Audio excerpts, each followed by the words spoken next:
So, welcome to the first panel of the day, and for this one slow start, I hope we all get to know each other and make this an informal conversation, and I hope it flows out. I'm Akansha Rastogi, Senior Curator at the Kiranada Museum of Art and co-curator of the exhibition Very Small Feelings, which is currently on view on the first floor galleries. So in case you haven't seen it, please do see. And this panel discussion is very special because all the artists present here and collective present here are just showcasing their works and projects in the exhibition. So as everyone is aware, it's the focus of this session is going to be on artistic pedagogies, and that's why we put together this set of artists whose artistic practices are at the intersection of community engagement and experimental pedagogies. So all artists presenting today have been creatively filling in for the lack of infrastructural, social and economic gaps that alienate large number of communities and practices. Communities and groups from access to education and learning, and through their rich and expanded artistic practices that are, again, very, very hard to put into a box. These artists have created platforms and evolved their own experimental pedagogies, made their own communes, networks, made their own curriculums, and have also found alternatives to sustain conversations within communities and groups of their choice. And they also, and their ways of mediating art or facilitating arts directly speak to the challenges that these communities or groups face. So a very, very warm welcome to our panelists. Thank you for agreeing to do this. It's a real pleasure to be engaging with you today. And I hope we get to discuss in detail about the role and power of facilitation, because I really think that facilitation, or the verb or the noun to facilitate, is an under-recognized process or an under-theorized act within the arts ecosystem. And even, in fact, in many ways, also an under-rewarded labor that many artists perform. But all of you take this up in a very different direction. So would love to engage with you and hear your thoughts about that, because it involves lots of negotiations and continuous labor to sustain long-term conversations. And many of you have braved and stretched these processes over years and also decades. So I'm curious what kind of energies and sources you draw from, what tools you make or use to create these spaces that you desire, and how each of you also define what resources mean to you. The idea of a resource is so different when one is working with communities. So in the spaces you operate from, and a lot of which are abundant sometimes in resources and sometimes a scarcity. So let's see. So the order for the day is going to be, we will start with Anga Art Collective from Guwahati, Assam, state of Assam in India. It's a 13-member collective, and which was instituted in 2010 by a group of friends. And I love the way they define themselves. They call themselves Anga, and it's a collective which is a growing process for them rather than a closed ensemble. And they have been in creating collaborative spaces for sharing knowledge with other artists, but also with village communities, with ecologists, with academics, and with activists. So it's quite an expanded practice that they have. The second speaker would be Ashfika Rahman, who's from Bangladesh, and again you can see her work on many floors, and actually on every floor of this building. She's a visual artist, teacher, and an arts initiator. So we'll hear more about her work and more so about her engagement with children of Chalanbeen, which is an area which gets cut off from the rest of Bangladesh for a period of 4 months every year because of floods. So excited to hear about that. And the third speaker will be Ahmet Öğüt. Ahmet is joining us from Berlin, and he's a socio-cultural initiator, artist, and lecturer who, for over the 2 decades, has been regularly collaborating with people outside the art world and to create shifts in our collective perception of society. And his most influential work, and who I'm a fan of, and it's truly inspiring, is the Silent University, and hopefully we'll get to hear about that in more detail and about his other projects. And our fourth speaker is Marzia Farhana, also from Bangladesh and currently pursuing her PhD in the US. Her practice is both time and space-based. She makes installations, but collaborating with young learners is, and creating co-authored spaces with them is one of her mediating exercises, which she calls as a way of reinventing empathy and emancipation. So we'll hear from her. And the last speaker will be Lokesh Khodke from New Delhi. He's a comic book maker and illustrator for children's books for almost 2 decades. And as an educator, as an artist educator in the visual arts, he co-founded Blue Jackal, a platform for creating and publishing visual narratives, picture books and interactive tools and programs for learners of different ages. He's also the director of Art First India Delhi chapter. So we'll keep the format very simple. All speakers present for 10 to 15 minutes each, and then we'll take questions or remarks or thoughts. So please hold on to your thoughts, and and we'll also, please feel free to ask each other as well. Yeah, over to you guys now. So yeah, let's start with G. Hello. Yeah, thank you, Akansha, for inviting us for this panel discussion. I'm Dhruvajit Sharma from Anga Collective, and Chandan is with me. We both are from Anga Collective. Can I go to the next slide? Go next. Yeah, like we are a 13-member collective, and the whole realization of collectivity, it's a very organic process for us. And when we were in the art college, and we were very dissatisfied with the kind of syllabus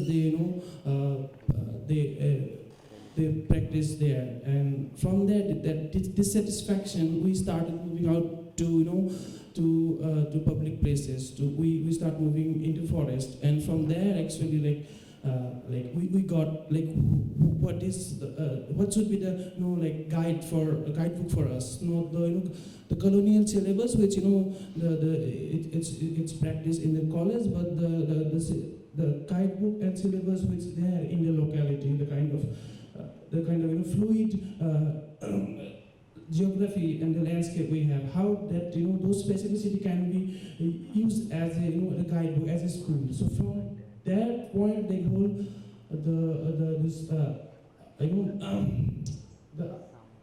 our dissatisfaction in the institution, it turns into how we can develop something as a collective, and the kind of things we didn't had in during our art art school days. So there actually, we realized this project which we're running in across northeastern state.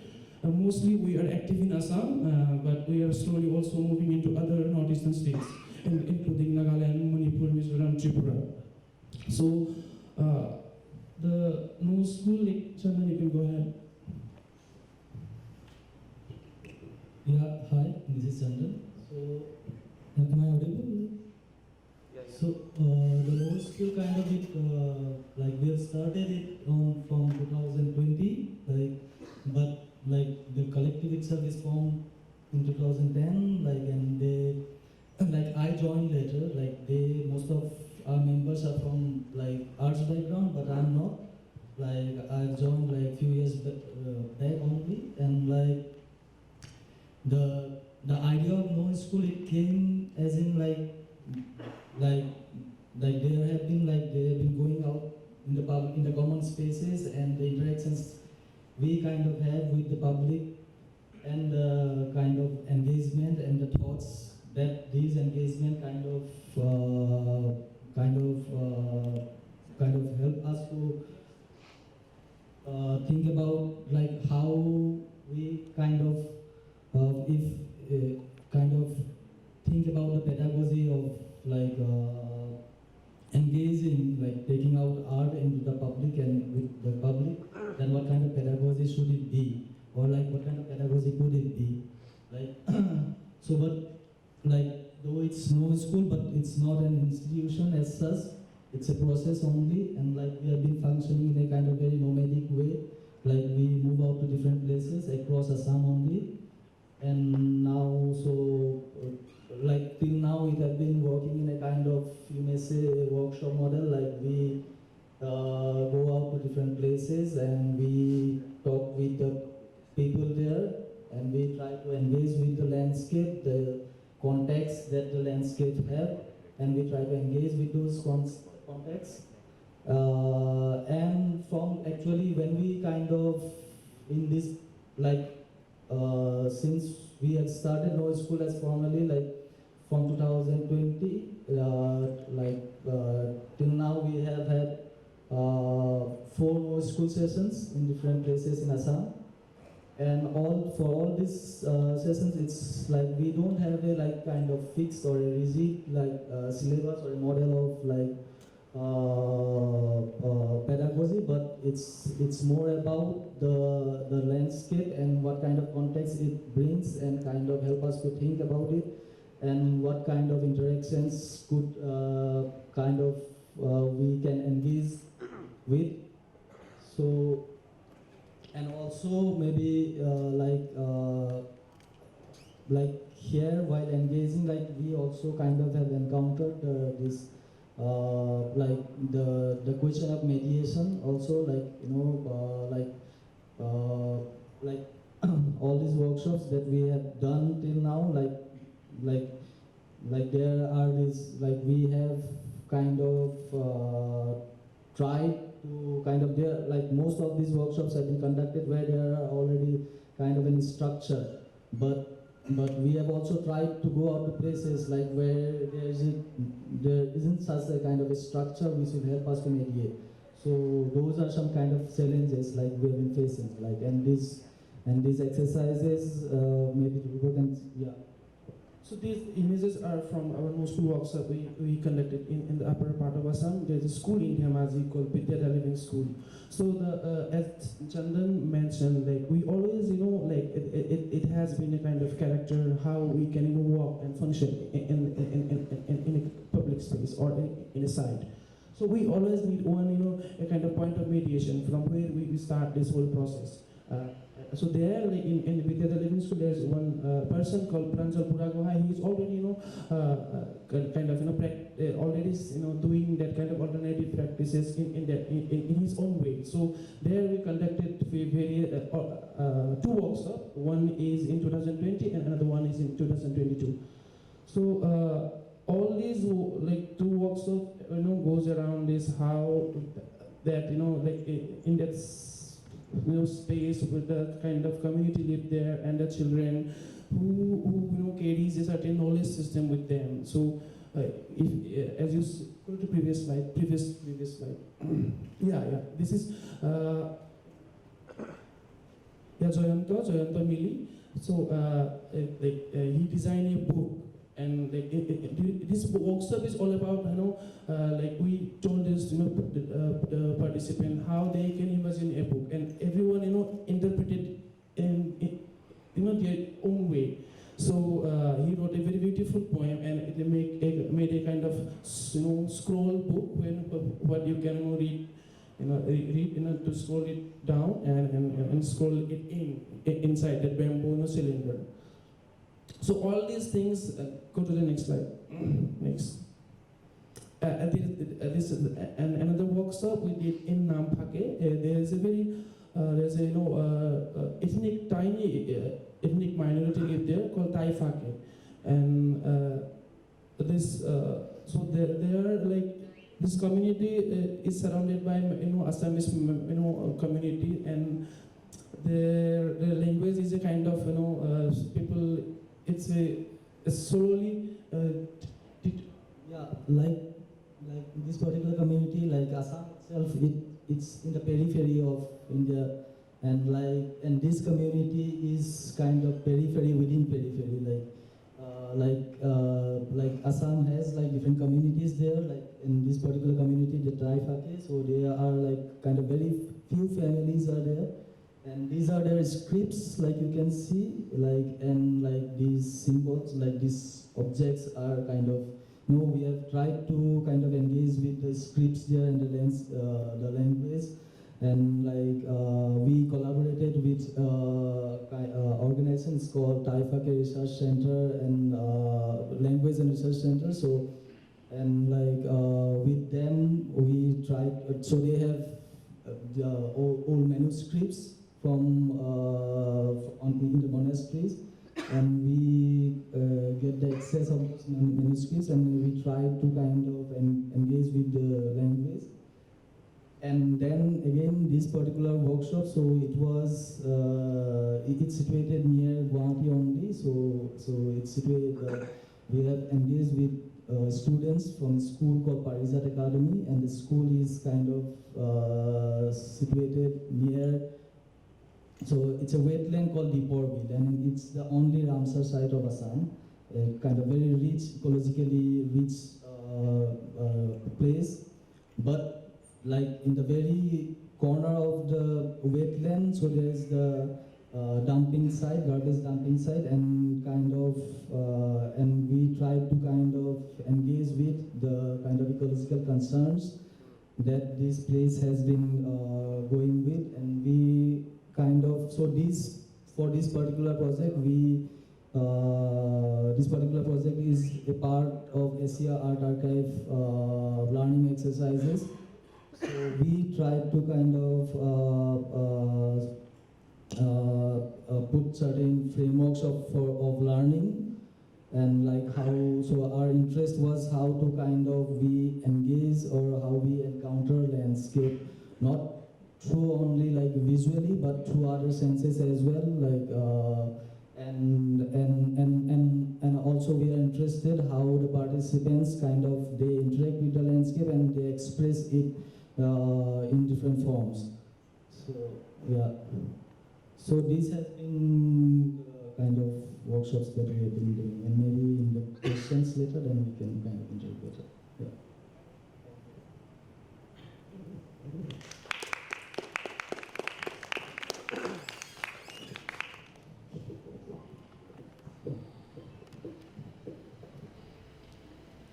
Hi, this is Ashfika Rahman.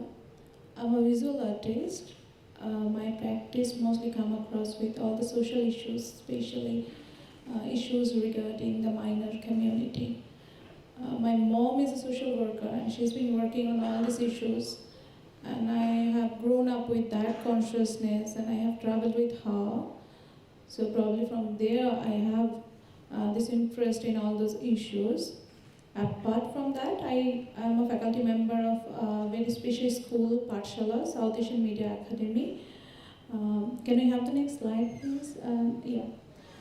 This school is very special because this school actually started from a dream of a crazy man. There was a crazy man, Dr. Shahidul Alam. He just arrived from abroad. He started in abroad, and when he was starting, he was thinking about the visual of Bangladesh, branding of Bangladesh, branding of a country, like how we see a country from outside. So we see the visuals, we Google it, and we see all the photos, and this is how we get an impression of a country. I'm sure many of the participants here actually Google Bangladesh and try to see some visuals, how it looks like. And I'm sure that you saw all the photos from the flood, train fully loaded or overloaded. Of course, the Rana Plaza and some political issues, all the photos like this. So you probably had an impression about Bangladesh from that. And because all these photos were awarded from Western media, so it is all over the internet. So this man was thinking like how we can have our own language, because all the photos was portrayed from European journalists or Western journalists. So how we can have our own language. I mean, Bangladesh is only 50 years old, 51 years old now. So we are not really having this education system yet that we have this language preference, because English speakers has this English preference. So it will take a long, long time to have all our nation have this preference in English. So he was thinking other way around. Visual. Visual is a language that you don't need to learn. You always have it. You have eyes. And people can see through your eyes.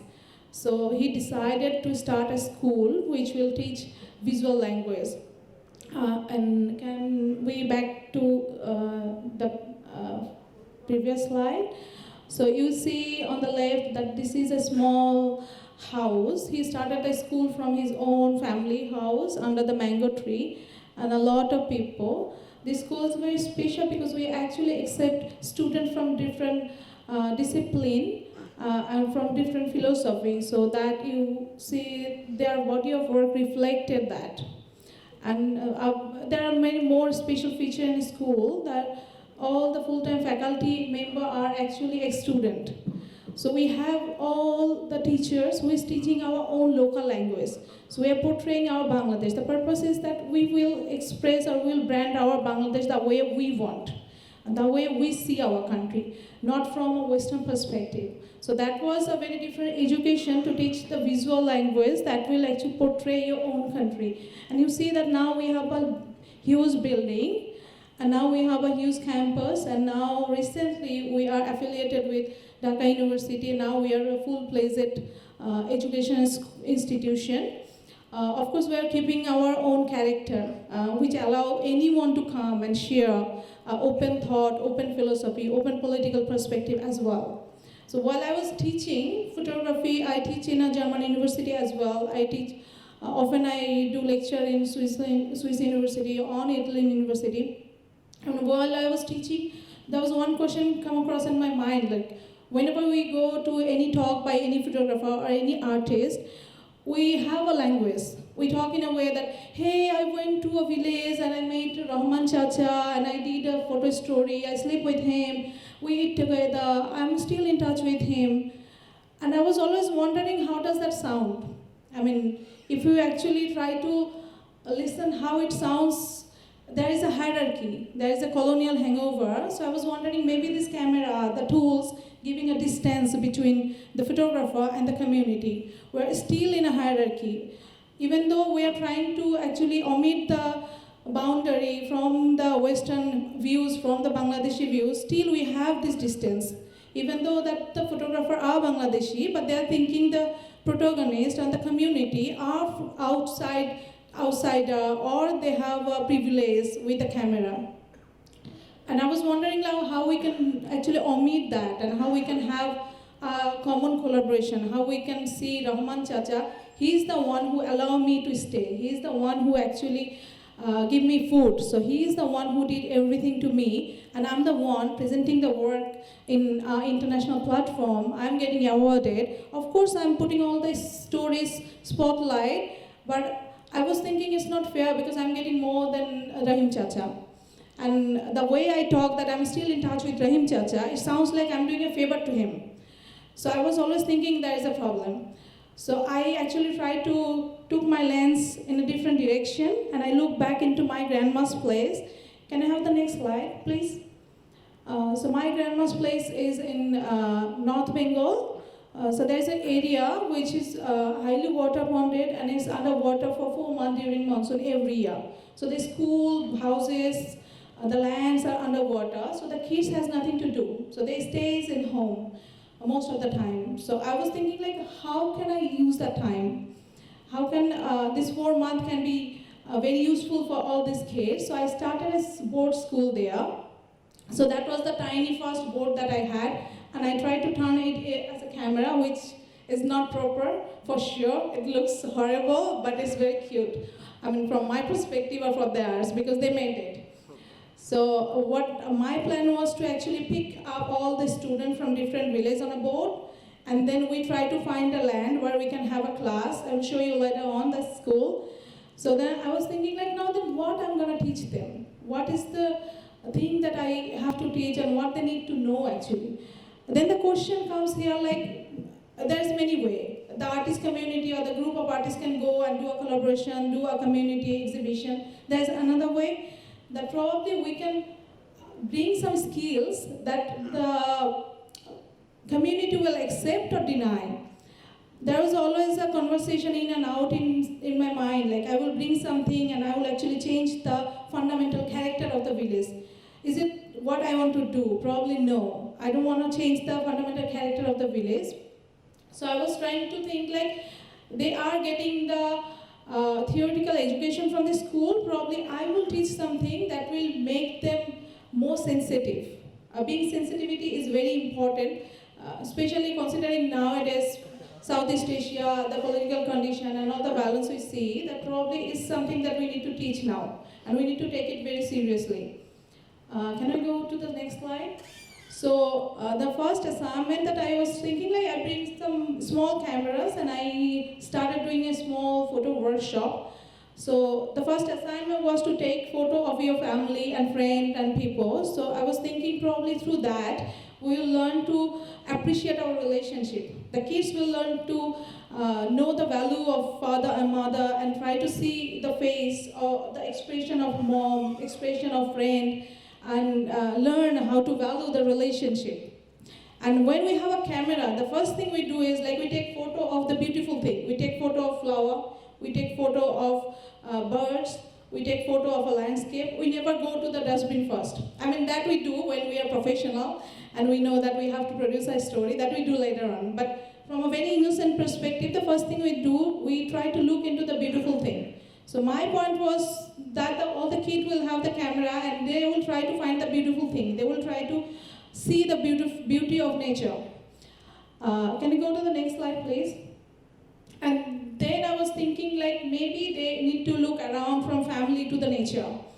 So I was thinking maybe we can find a way that they will look and they will find the nature, the texture, the form that we have, look closer and try to touch all the natural element that we have. So we did the printing, manual printing workshop there. As you can see that we have been, I asked the kids, like, okay, all right, find the interesting form, interesting character that you can touch. So they can look around the nature, of course the family first and the nature. And can you go to the next slide, please? And probably they can try to transform the material that we have from nature. So they will learn to create. And then they created many things, including the cameras. And recently that we did from the commission that I had from you, I was thinking that area is underwater for a month because of the flood, and one of the big reasons of the flood is the garbage, underwater garbage. So I was thinking how art can actually play a role in it, how we can actually try to form or try to innovate a system. So we started this workshop this year. We started making paper out of underwater garbage. So we just did a workshop, and there's no material from outside. You see the saris from I think his mother. So we got the sari from the mother, and we got all the frame. We made the frame there, and then we made the paper. And that's the underwater garbage that we actually mashed. And now we are thinking what to do with the paper. We'll figure out, like, what to do with the paper. Can you go to the next slide, please? So again, it comes, that was again a question, that when we do assignment or when we do any artwork with the community, where do we actually exhibit? We exhibit in a gallery or some spaces where the community never have access. So probably there's one way that we can probably have the first show with the community. So how the exhibition should look like.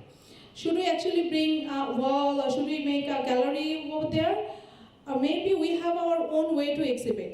Because Bengali nation, as a nation, we have been exhibiting our stuff, we have been doing interior of our own house, and we have our very authentic, very traditional way. So we use the sari as the wall, and this sari is a festival sari. This sari we use for wedding. So I was thinking, why not? Because it's a festival as well. This is a festival when we're exhibiting. So we exhibited all the photographs that the kid taken, and we invited the inter-village to visit our exhibition that we call the pop-up exhibition in our own way. And then we are missing, I was thinking like, what is missing in the village is socialization. When we have jatra, we have the theatre, we have the night theatre, we have the movie theatre, single screen movie theatre once upon a time. Now all the internet and other stuff is actually taking place, and we are being more isolated. The social connection is missing. When we had jatra, the entire village come together and watch the jatra and stuff. So I was thinking like how we can actually do it differently. So I with my board, I visited different villages at night, and we did the projection from the work that I have from kids. So they actually enjoy the work by the kids. So I was thinking maybe this is one way that the socialization, that the social gathering can come back again in a practice. Yeah, and then it comes like where maybe this work should be shown to the world. So we have done everything in the community, we exhibited, we projected. Now then this is time to actually bring the work showcased to the world. So there is one exhibition that we had with the Goethe Institut Bangladesh. Here is all the print that made by the kids. And here you can see some other stuff that we exhibited in the Rick Gallery last year. And here is one exhibition that is right here that you can see in our exhibition with that paper. We're still working on it. It's just a beginning. Can I have the next slide, please? Now, while I was working in this project, I got the courage and I became really, I can't say what. I became really dreamer. So this is our dream that with a group of architect and marine engineer, we are designing a boat for our school, not that small, tiny pink one. Maybe we'll have that in our museum. So this is the boat that we are designing. This will be a platform for performance because we are planning to include the music, theater, and other medium as well. So that will be the platform, and on the back in the room there will be a library inside. So we are planning to have the solar power, so we can run the computer and we can actually introduce the technology as well. So I would like to end my conversation, my talk, giving the glimpse of the village. Can I have the next slide and play the video?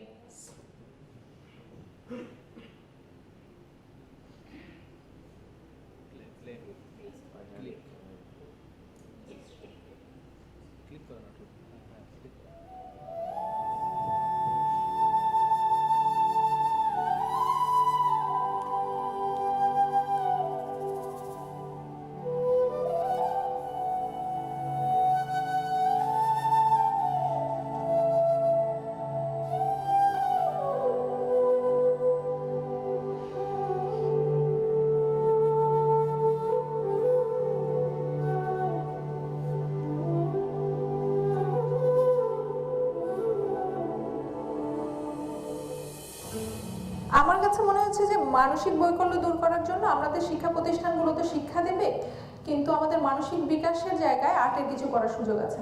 যেটা আমি ভাবছিলাম যে আর্টের কি আরও একটু কিছু করার সুযোগ আছে, আমি ফটোগ্রাফার হিসাবে, ভিজুয়াল আর্টিস্ট হিসাবে কি সোসাইটিতে আরেকটু কিছু কন্ট্রিবিউট করার সুযোগ আছে। এই গ্রামে যাওয়াটা খুব ইন্টারেস্টিং ছিল। এই গ্রামে এমন একটা গ্রাম যে গ্রামটায় বাহিরের খুব মানুষজনেরা কখনো কনফ্রন্ট করেনি। প্রথম এক্সপ্রেশন ছিল যে আমি এতগুলো বাচ্চা নিয়ে কী করবো, কেটে নিয়ে চলে যাব। আমার জন্য খুব মজার ছিল এক্সপিরিয়েন্স। আমি পুরোটা সময় ভাবছিলাম যে ঠিক আছে আপনারাও আসেন, তাহলে গার্জিয়ানরাও আসুক, এসে আপনারাও বসে থাকেন, আপনারাও ছবি তোলেন, এবং বাচ্চাদের প্রথম অ্যাসাইনমেন্ট হলো গিয়ে বাবা মার ছবি তুলবেন। এবং বাচ্চাদেরকে আমি ছোটো ছোটো ক্যামেরা দিয়ে দিয়েছি, ওরা ওদের নিজেদের মতো সারাদিন ছবি তুলেছে, নিজেদের চোখ দিয়ে সৌন্দর্যকে এক্সপ্লোর করার চেষ্টা করেছে, চারপাশে মানুষগুলোকে, সম্পর্কগুলোকে এক্সপ্লোর করার চেষ্টা করেছে, বাবা মা ভাই বোন।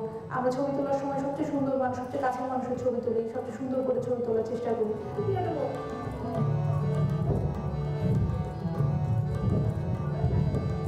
ফটোগ্রাফিটাকে একটা ওসিলা হিসাবে ওখানে প্রেজেন্ট করেছি, যে এটাকে ওসিলা করে আমরা একটা ওয়ার্কশপ করেছি বাচ্চাদেরকে নিয়ে।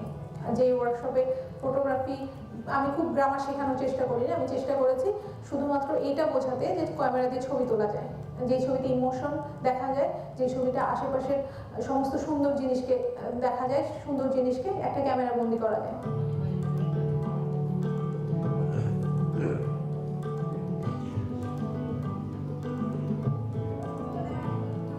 আমার একটা প্রশ্ন বারবার মনে হতো যে আমরা যখন কাজ করি, কোনো গ্রামে গিয়ে কোনো জায়গায় গিয়ে কাজ করি, আমরা কি করে আসলাম, কি ছবিটা তুললাম, ওই ছবিটা ওই মানুষগুলো কখনো দেখে না। সেই জায়গা থেকে মনে হলো যে ওকে ঠিক আছে, আমি এবার যে কাজগুলো করব ফ্রম নাও অন, আমি সবগুলো কাজের প্রথম প্রজেকশনটা ওই জায়গাটাই করব যে এখান থেকে আমি কাজটা করে আসি।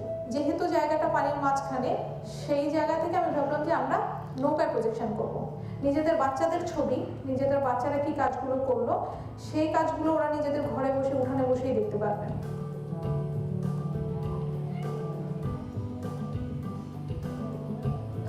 কিন্তু যেই কতটুকু সময় বাঁচবো, I want to make my life most meaningful.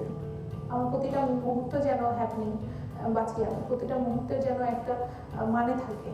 ফলে এইটা আমার হয়তো সেই সুযোগটা, গথেপক প্রজেক্টের এই প্রজেক্টটা হয়তো অন্য আরও অনেক কাজ আমি হয়তো করি, কিন্তু এই প্রজেক্টটা আমার সেই মরার পরেও বেঁচে থাকার একটা সুযোগ। ফটোগ্রাফি আর্ট একটা ওসিলা তৈরি করে, যার মাধ্যমে মানুষগুলো নিজেদেরকেই এবং নিজের চারপাশের জায়গাটাকে এক্সপ্লোর করার একটা সুযোগ তৈরি হয়। আমার মনে হয় এই প্রজেক্টটা করে আমি ফটোগ্রাফিকে আরও বেশি করে ভালোবাসতে শুরু করেছি, কারণ ফটোগ্রাফিটা শুধু ওনাদের জন্য একটা ওসিলা না হয়তো সেলিব্রেশনের, আমার জন্য একটা ওসিলা মানুষের কাছে যাওয়ার। Thank you.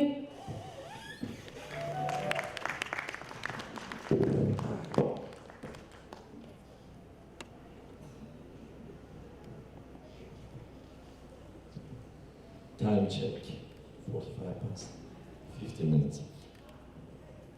Thank you everyone for the presentations and thank you for having me here. So this is more than a decade of story of Silent University, which I will try to give you some fragments of information very quickly with a lot of images. Next slide. It spread very quickly to many different countries, many different cities. Next slide. These were the branches, these are active branches right now in Sweden, previous slide, Sweden and Germany. But we went all the way to Amman, we went to Athens, we also operate for future branch in Istanbul right now, and also possibly in upstate New York as well soon. So let's go forward and I'll explain you what it is. This was our publication. Let's go continue. Next slide. This was our works in different places. Next slide. Next one. Next one. Yes, we can stop somewhere here. Silent University is group of lecturers and consultants. They all don't have legal documents in the countries where they arrive.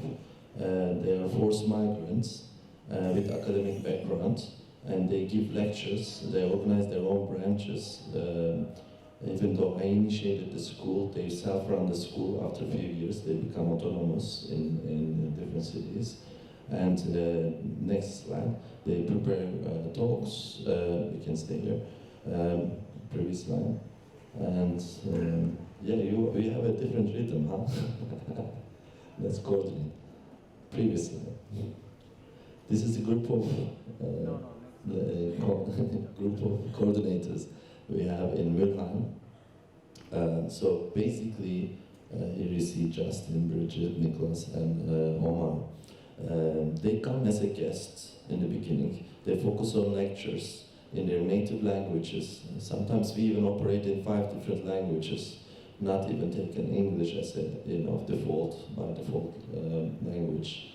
And then a few years later, they took over the coordination and initiation, and they run the school in their own time. So this is the group that became coordinators in Mülheim in Germany. We can continue. And we organize sometimes very typical lectures, academic style lectures, and the events and everything changes according to urgency and the needs of each branch. Next slide. For instance, in Mülheim, Bridget organized Intercultural Women's Empowerment Network. We can stop here. So one of our main principles is decentralized, participatory, horizontal, and autonomous modality of education. So we don't operate with one language. We use all the languages that is present in the room. We find a way to communicate. And we try to make it horizontal, so everybody actively involves, even the ones in the room listening a lecture, always actively involved, either by translating, by documenting, by having conversations. We can continue next slide.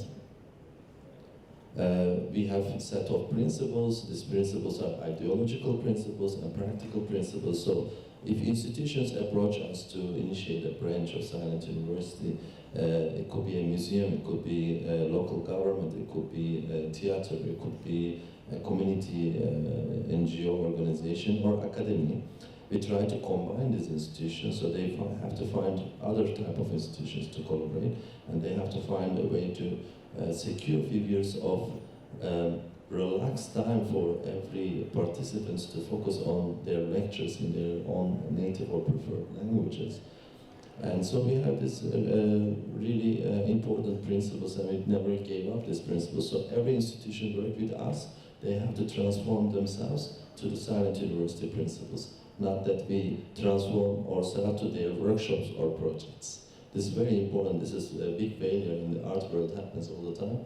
So we pay attention to these things. Next slide. This was a recent collaboration with Istanbul Biennial and Volkswagen Hamburg. Next slide. So you can also watch some of the lectures now. These are our coordinators, Amal from Sudan and Suha from Syria, based in Istanbul. We have been co-organizing all the events with both of them. We were, and Bridget, as you know, and next we can continue the slide, from Hamburg, Abimbola. These are all recorded lectures in the languages that you can see also online. We can continue. What happens also, not only they take over the coordination of the local branch, but also they go give these lectures like the one I'm now introducing, Silent University, themselves. So Bridget was doing even a TED talk in Münster, next one. Or Fahima got this local hero award in Stockholm after all the activities. This was our display of the lectures in Istanbul recently. This was an event we organized in Istanbul. Fahima came from Stockholm finally, because most of the time traveling is an issue. Most of our lectures in the beginning, they don't have the documents, they cannot travel. So we try to enable that they get these residency permits, even sometimes citizenships over the years. After a decade, we have a lot of members who obtained these things much faster than normal slow processes. So even, like for instance, Suha got a visa to Europe for the first time with a Syrian passport, which is a very hard thing to manage normally. But through Silent University, we usually easily manage that. Next slide. Okay, so that's the quickest story of Silent University. I'm happy to answer questions, like to tell you how it works. But there's a dream project, as you called yours, so I can call it like that, mind you. A Children's Museum of Contemporary Art at my hometown, which will be focusing on artists' parents, artists, curators, cultural workers who are parents, and it will create programs with their children, parallel program that the children will run their own plans, and also while parents are will be preparing their own programs as well. Next slide. This idea doesn't come from nowhere. In 2006, I was doing a little workshop in my hometown. Didn't actually think I would turn this into, hopefully, in the future, in a real museum. This was a little work I did with the children there.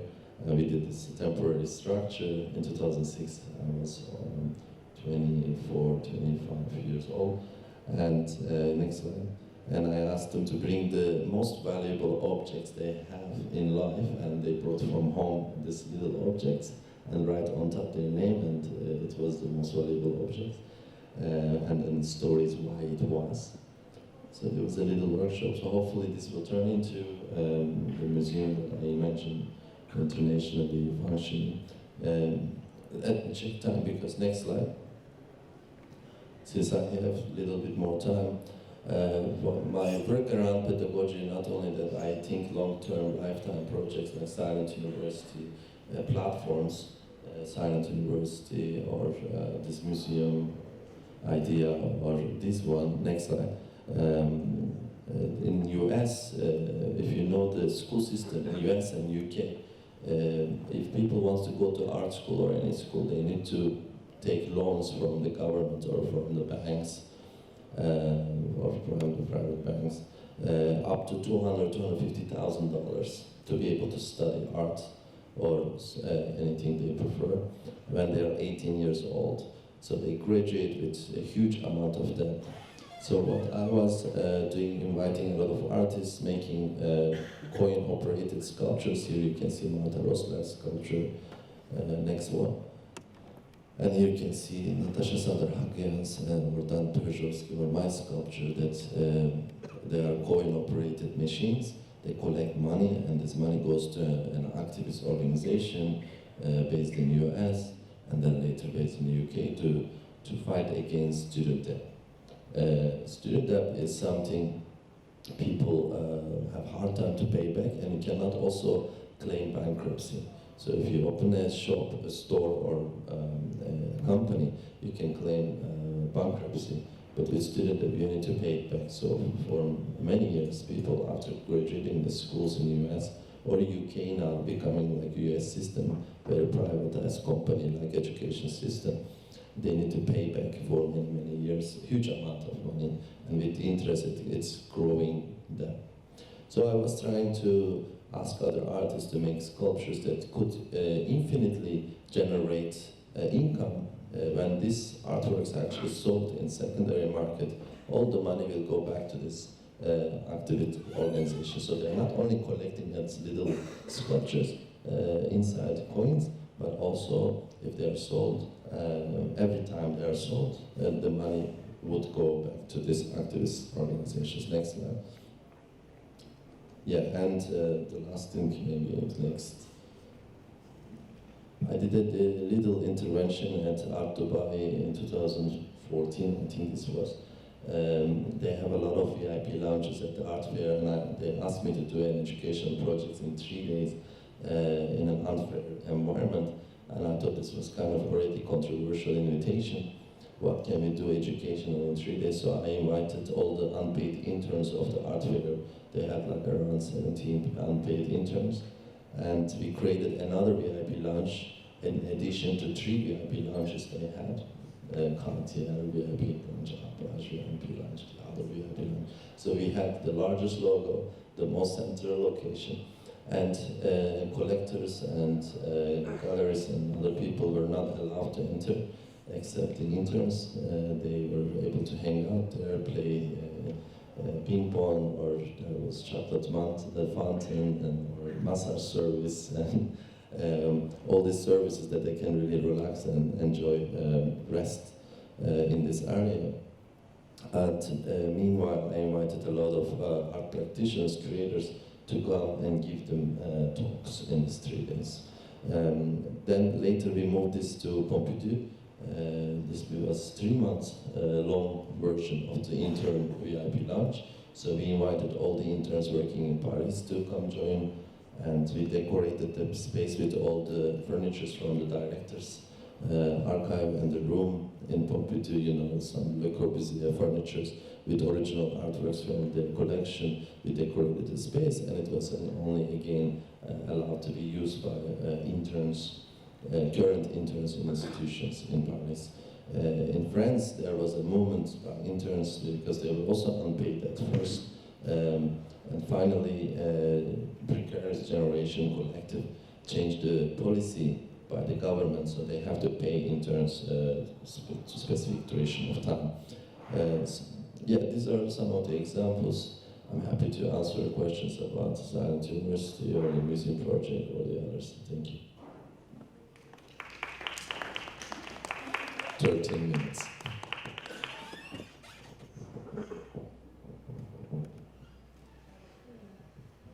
Hello everyone, I'm Marzia Farhana, based in Dhaka, Bangladesh. So today I'm going to talk with a project called Equilibrium Project that I started since 2017. Basically I was making more object-based installation work, but after my graduation, when I came back from London, I realized I was realizing something is missing in the art practice. There is lots of involvement in art making from the community and the people, but it's not seen in the surface. So I was thinking so I take the community more as a place for art making, and I wanted them to involve in my projects. And so this, and also I was very interested to work in the education field, in art education field.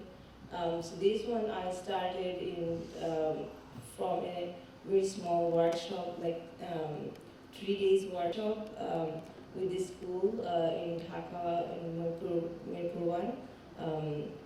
So this school is really in the center of Dhaka, but it's really isolated, and these students are from very underprivileged family, from the CNG driver, their parents are from, they work in garments factory, so these kids never know they can complete their education, so they really have chance to participate in the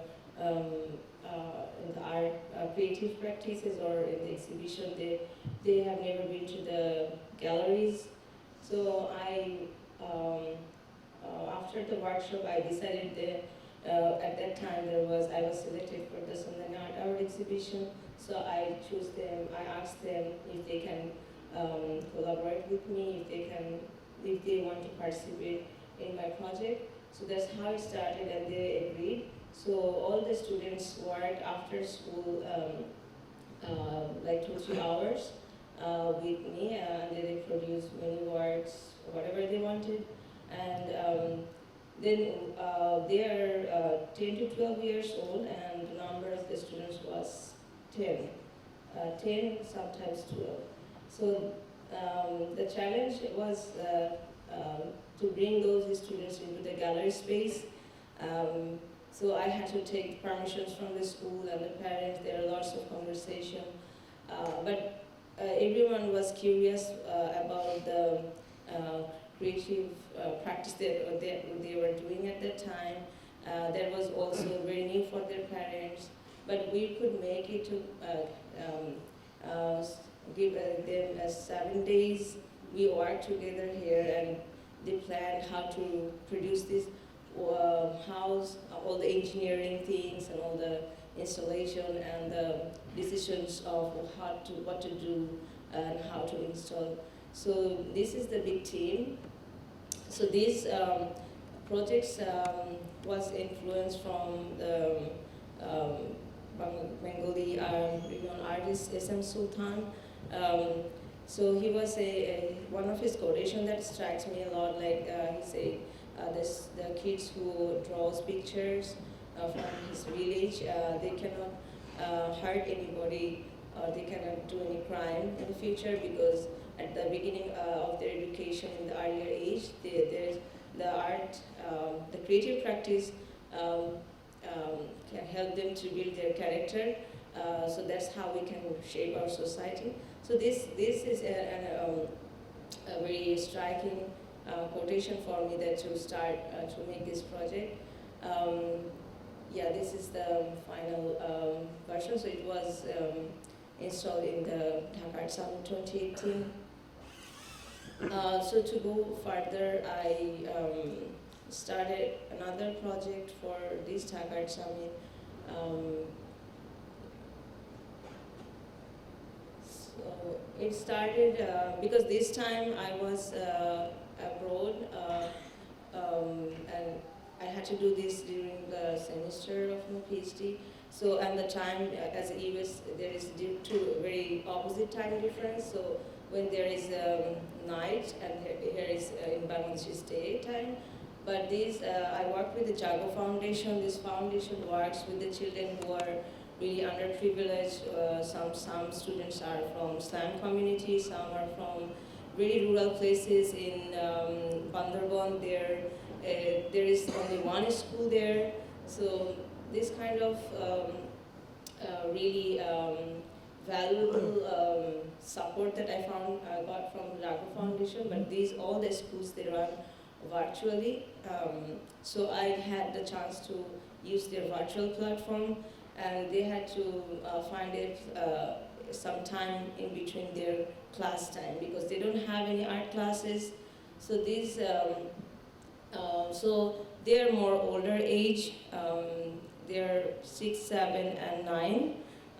This age was interesting to work with because they have lots of thoughts and innovative thoughts about their society, about their time, about their, so mostly we just had lots of conversation, 30 minutes each classes or each workshops.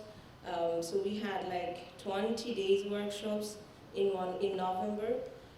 So there is a very simple questions that I asked, like their name, and they say about what they want to do in their spare time, in their leisure time, and what they want to be in future. So, and also in the class 9, that was an interesting age groups because we had lots of conversation of like how they can change their society, like what their injustice they can see, and also there is a really interesting talk that we had, like how we can make some impact, how we can, what's the situations of our environment and what's the reason of this climate crisis. And so they're really, I feel like they're really aware of what's happening around the world and the injustices of the climate justice thing. They also talked about like how the Westerners exploiting South Asia or the Bangladeshis resources and lands. There's also lots of talks about. They talked about like how this discriminations is there in between rich and poor, and how the rich and poor are equally contributed to the workforce, but there is a discriminations. And there's also, they talked about that one student, she talked about like he had a family farmland, and he wants to cultivate cultivates because of there is a huge flood in Sylhet, and there was lots of food crisis, and he wants to dedicate his farmland. If there is anything happen in future, then he can provide some food. So there is lots of innovation and creative thinking, and that's also another student was talking about. There is lots of lack of resources for the young youth, and he wants to build a library that everyone can read freely and everyone can take books from the library. And there is another female. He wants to create a dance school. And the dance school, she wants to say like dance is not really a bad thing. It's really good thing to have some for the well-being and mental health. So there is a interesting thoughts, and I wanted them to talk more because I want them to speak out, because there is a process that I thought, because in education, art education in Bangladesh, or a conventional school only has structure just to make some to draw some landscape, and there is no way to have to develop creative thinking or have creative inputs in the practice.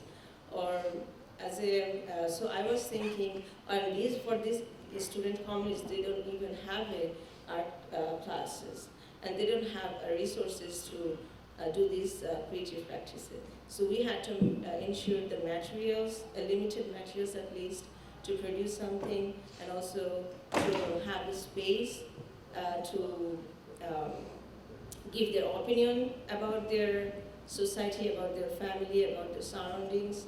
And because they were also saying that the conventional curriculum and the pedagogy doesn't allow them to talk that much and don't have the space to speak out.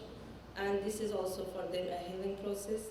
And also I was trying to give them space to have confidence and to have some resistance from the dominance.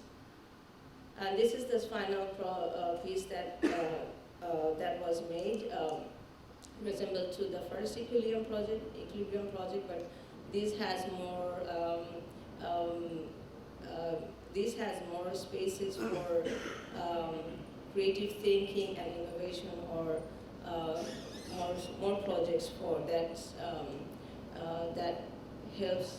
So that might facilitate to produce an agent for change. Thank you.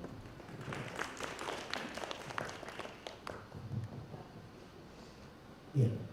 Hi, I'm Lokesh. I work in Delhi, and just to give brief, I'm a children's book illustrator, and I've been working with different publishers. A few books that I have published in past years.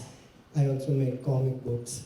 I also work with children, and also work with educators also on various workshops and in different kinds of engagements. So I'll little bit talk about that. But before talking about that, can we go to the next slide? Yeah, I would like to start with a children's book, one illustrated book that I have illustrated. It is written by the author called Rinchin. It's in Hindi. And in English, if you see, it's called The Uprising. And in Hindi, it's called Vidroh Ki Chapcha. Rinchin is an author, she's a writer, she's an activist. And she has been working very closely with many movements in Madhya Pradesh, in Chhattisgarh, with Chhattisgarh Mukti Morcha, and on various fronts, not only there.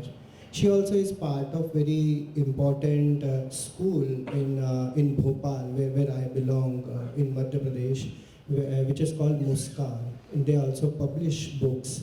So the Muskan is a school which works with DNT, denotified tribe children who live in the big urban cities or cities, and who don't get education, and they work with them towards the education. It's a school. But very interestingly, they don't work only with their education, with the regular curriculum, realizing that the regular curriculum does not have no representation of their own stories or their own themselves in those books.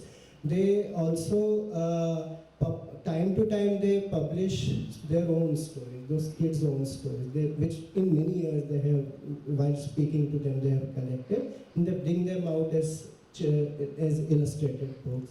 And also those books also become their curriculum books in time to learn language and many other aspects.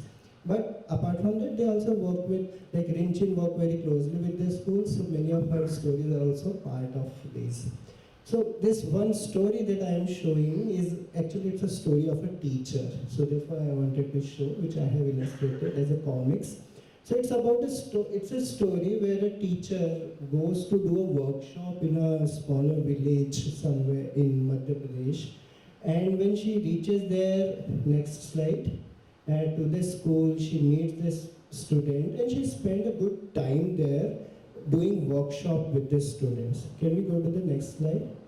Now, she is coming from outside, bringing a very interesting methodology, bringing very interesting, very playful pedagogical tools, and she becomes very famous among the children. Also, she has come there for a few days. So she becomes like their hero, and she negotiates with their teachers, oh, we can do this also, that also, and everything. So students also become very close. So one day they take her to a small dam which is created by the farmers, and they want to swim there, but she didn't know anything about this dam. But they say, okay, just come with us and spend some time with us, and they do all kind of fun there. And that is where one of the farmer comes and says, just get out from there, you're dirtying and actually destroying the small dam which is used by the farmers. Now, when this happens, this teacher didn't know how to react to that, and she feels a little guilty also that she has taken the students there on their demand, and she leaves from there. The kids are very angry. And they come and next day they present. Now the teacher thinks, okay, maybe by tomorrow they are young people, their anger will be okay, they will all be the same. Next day they come to her with a memorandum that this dam is not just created by farmers who are our fathers or father and mothers, but we have also picked up stones to give them. So we equally own that dam, and we also can use that dam equally. And they demand for their right to use the dam. Now so the story, I'm just showing few pages from the comics. The story ends toward where the teacher, actually, they fight for their demand. Teacher actually realizes that the children with whom she was working, they are children of people who have been part of many resistance movements in village and across. And so she has to rethink a lot of things through this experience. And she is left, towards the end, she is left with a lot of questions for herself when she goes and engages, though she herself is an activist and she is part of many engagements. What beautiful thing happens is actually this experience leaves a lot of questions within herself. Not necessarily answer, but something to engage with. Can I go next? I work with the Art First, which is an organization, and for past many years, it's been interesting because I've been working with many school educators in different situations. Now, the comics that I was showing before, the story I was showing before, is something very significant for me because the core of that story, which actually leaves the teachers with the questions, is something. So many engagements that we do with teachers, but I'll just share one of them with you here because of the time, is where I conduct some workshops where I ask teachers to try and remember one of the questions, at least one of the questions that the students in your classroom, any one student in your classroom had ever raised, which you find significant. Or maybe it might have asked many years back, maybe just yesterday, maybe it's something that you couldn't answer, maybe you had answered but now you have many more answers for them, or maybe for various reasons it became significant, that question for you. So bring that question to the table and let's see what we can do with that.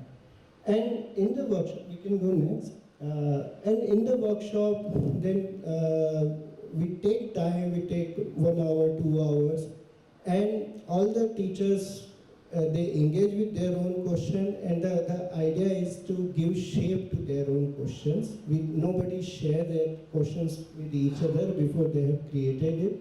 And in the process, slowly, we can keep going. There's no specific slide here. And based on the nature of their question, they start giving shape to that question. Slowly the question itself takes the form of art. And that becomes so these are the kind of exercises which I have done with different school teachers in many different places.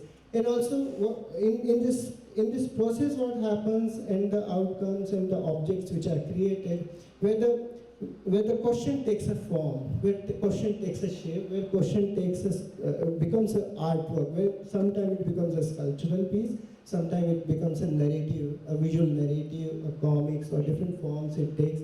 But what it does is create a dialogue among all of us, where the necessity of staying with the questions comes to the front. And it's not only, and many interesting questions then start, like for example, initially when the exercise also starts, a lot of hesitations are also often that I have seen. That, I don't have any question. That is also something that I come across, that many teachers say, no, I have all the answers. I have no, as such, unanswered question. Okay. Then there are also times when some teachers say, no, my question is very simple, very basic, okay. But that also becomes a seed to then converse among ourselves, what we call a very simple question. What is it that is very basic in it? And why is it important to go to that basic and stay with that? And also, when it also takes different forms, it also helps all of us together also through that to reflect upon, because they are teaching in school to younger kids, primary school kids or middle school kids in school system. Again, school, when I also emphasize on school systems, many of these private schools where I go and do this, it's a common known reality, at least in India I can talk about where I have worked in many schools. It's a very difficult structure. It's a very difficult terrain in which a lot of art teachers work. It's a highly systematized, extremely hierarchical, and very extremely moral space in which teaching happens. And in that space, these art teachers have to take I'm sure many art teachers are also sitting here, they have to take from morning to afternoon till 3 o'clock, at least more than 5 or 8 classes with 20 to 30 kids with each class. So when such kind of process, you are part of that kind of a life, however much interesting thing you want to do, it dries up. So like it becomes very difficult to then sustain your own energies, your own things. So in these workshops, somewhere we try and engage in a way where actually within those kind of situations, where else actually we take those practices, and how these things become also part of their own teaching, and how also while talking about question, again coming back to the question, while taking the artwork to the kids in playful ways, teaching methodologies, it's not just about engaging forms or learning forms and shapes in many aspects, but also even for kids also, how we can take this teaching methods where we also engage them with their own questions, and where they give shape, and also the conversations open up and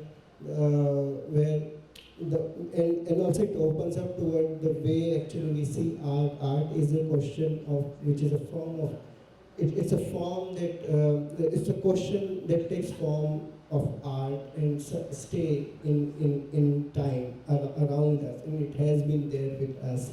So these are questions and concerns around us. So these are some of the. If I have time, I'll go ahead. But otherwise, I'll stop here. Do I have 1 minute? I'll just go a little few slides. For example, sometimes to work with teachers, we also work with students and how. So this is from a local school in Bihar, where while working with the, so here the students were coming from a nearby village. All of them were from very close by. Next to the school there was a village. And a similar, this time instead of working with teachers, I shared with students the village that you come from, what is it that your village is asking you? What questions your village asks you? And that set up the tone, and the time was given, and then this slowly, so many stories started coming up according to them, what all their village had been asking them. So the questions of village became their stories, and many different concerns started coming up in these small books, illustrated books that they created that time. And yeah, I think I'll stop here and stay with this here at the moment. Thank you so much.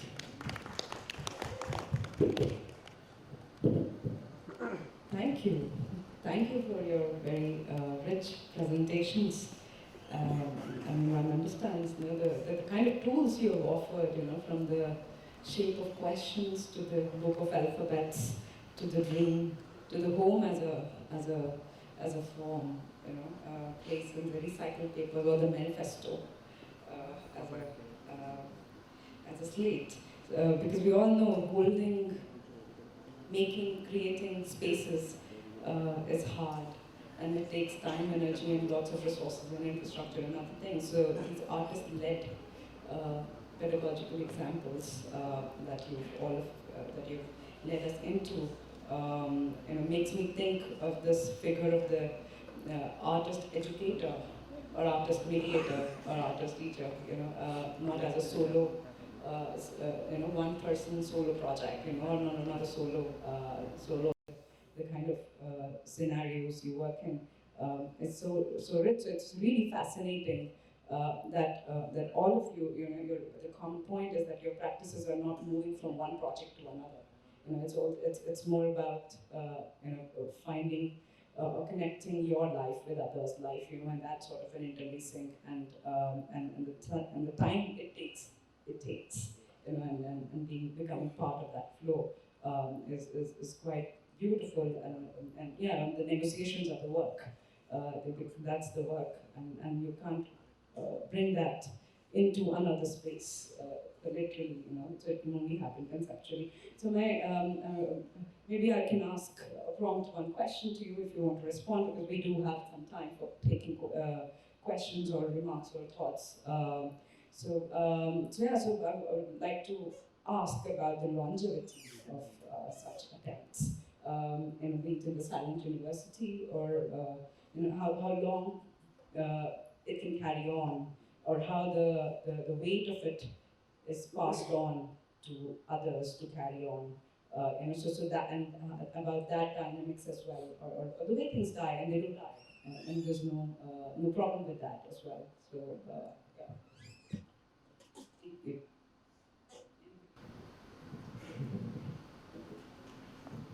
If I understood correctly, just to take from where I had stopped, from the many years of this experience of working closely with educators is something that I felt very significant and interesting, that way of working.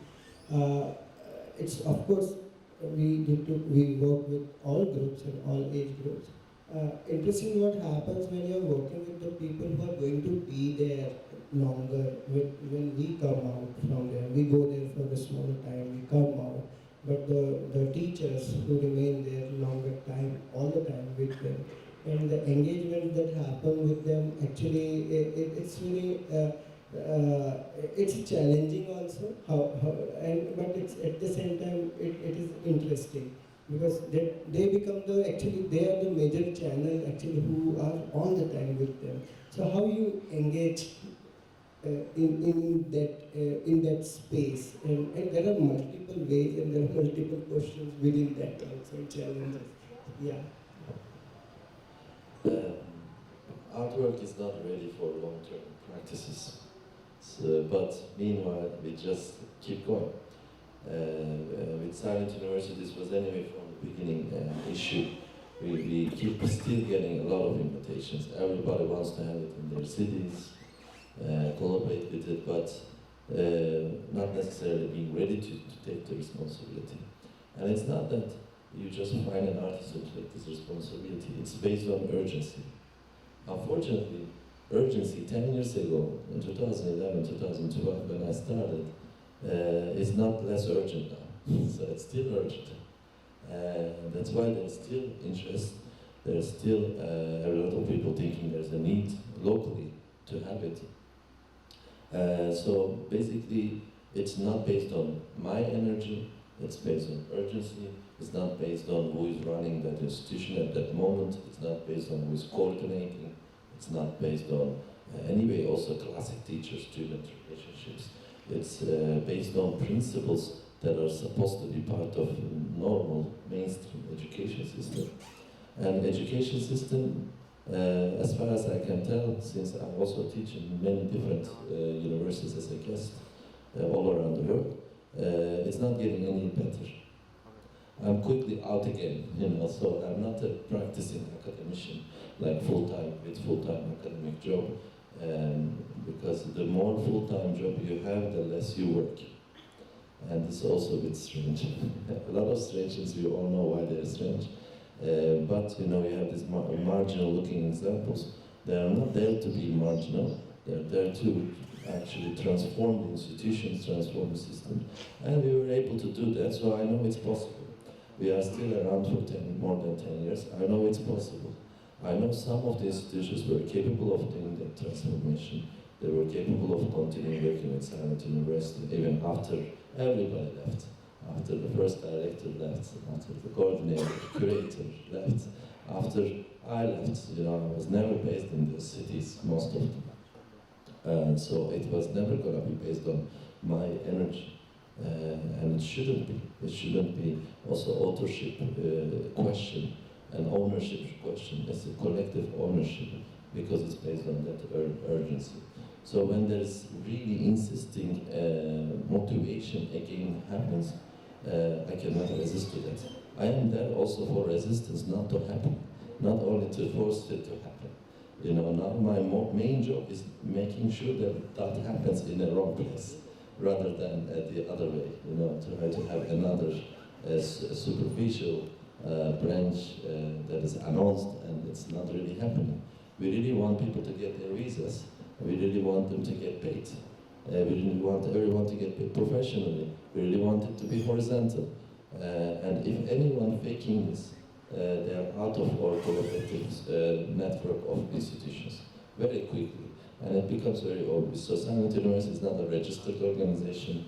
We never copyrighted the concept. People try to take it. They got monies to run different, not the real versions of it. And they disappeared after 2 years, after 3 years, when they ran out of budgets. So we need to show how these long-term practices can be part of, natural part of institutions who are sincere, art institutions, universities, NGOs. This is not also tourism of activism, which is also a practice. A lot of Western organizations goes for 6 months, do things like in countries based on those temporary engagements and budgets as well. That's not so sincere, but everybody knows what is what. And we have beautiful examples here as well. And it's not, should be also part of certain type of artists doing certain type of practices, and they are dressed certain way, they look certain way. No, it is everybody's collective responsibility. The urgency is there, and all around the world as well. Thank you.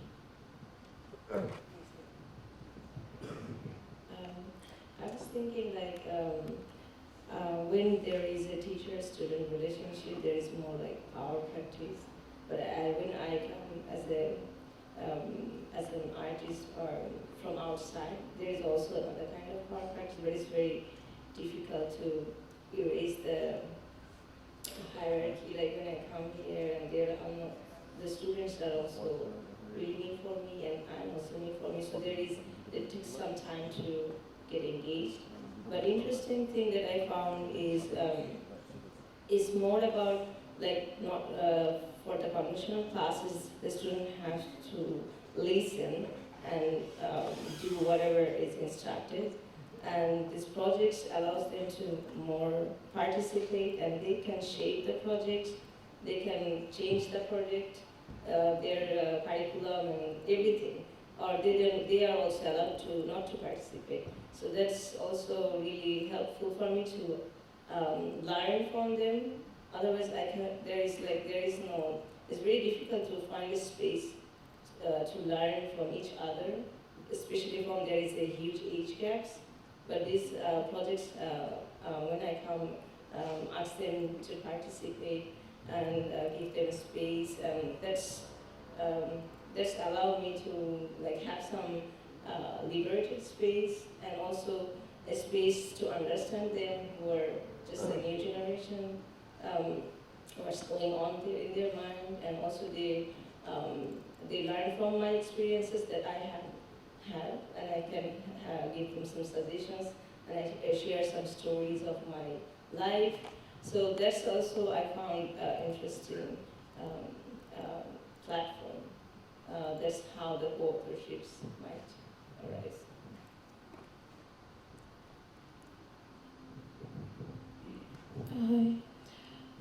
For me, I think the experience is in a two-way, because I teach in a formal school, which is a formal university, graduate university now, and at the same time I teach in an alternative board school.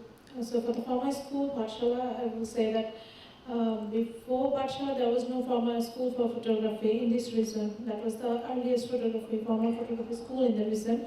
Before that, the scenario was the photography or videography was technical staff that they will actually do commission and they will get paid. It was never appreciated as such that they are portraying our culture. So there was a lack of education. So as soon as the school started as an alternative school, and for the time being now it's 24 years going on for the school, now it became a formal education, that now it's part of the formal education system, now it became a proper full-fledged university format. So you see that the necessity started from the alternative, and then it became the mainstream education system. Now as soon as it institutionalized the education for photography and film, now we are appreciating photography or film as a form who are actually carrying our culture and many more. And half of the participants in the award section here in Sandani is actually from Pathshala.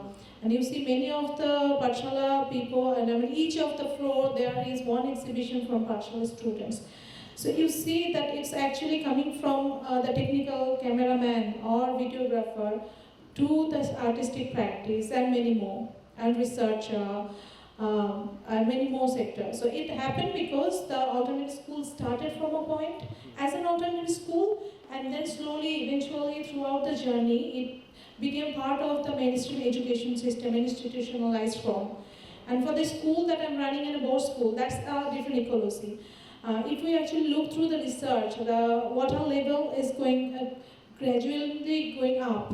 So this is a call for future that probably we'll need the board. Of course, I will expect that not, but probably we will need that board school in future also. So I think that it's a futuristic school, because I was just talking that probably we'll need a solar power energy to run the computer and other power. So probably those are the things that we need to think for the future. Especially for Bangladesh, probably you will know, if you Google or things, that the research says the water level for Bangladesh is gradually going to go up, and some part of the country is going to go underwater. That's the research. I hope not, but let's go with a proper formal research that probably this is the futuristic decision that we need to take now. And we need to start the system now, that we are not surprised when it's actually happening, when it's in practical practice that we have a water level high. So for me, I think Board school is different ecology. That's a futuristic school. That's we have to prepare. We are preparing now for the future. Of course, this is valid for now for 4 months. I hope not, but it's probably gonna be for 12 months someday. So, and now I'm studying it as an alternate school, probably that's gonna take a institutionalized form in future.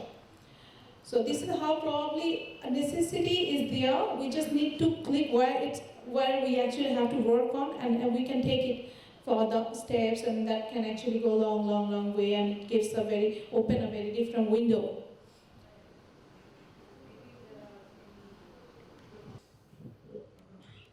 Yeah, maybe I can. I also would like to kind of talk a little bit about the question of facilitation. So, and I'm kind of thinking about it also. Like, do we also kind of consider ourselves as facilitators? And in our case, I hope we don't. I think we don't think ourselves as such. It's for us, it's the kind of it works the other way. It's kind of a reverse facilitation, kind of for us it is not we who are kind of facilitating the communities or the people who or the participants that we work with, but it's the community who is facilitating us to enter into their space, or a mediator who is kind of facilitating us to enter into their space and to kind of engage with the community. And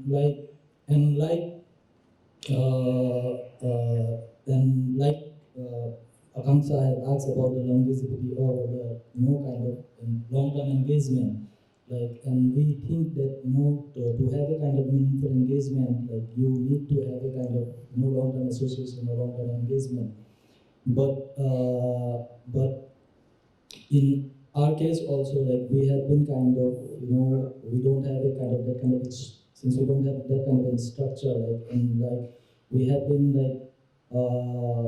working with people who kind of lets us to and kind of we have to kind of deal with different kind of negotiations also, while kind of engaging with those communities and they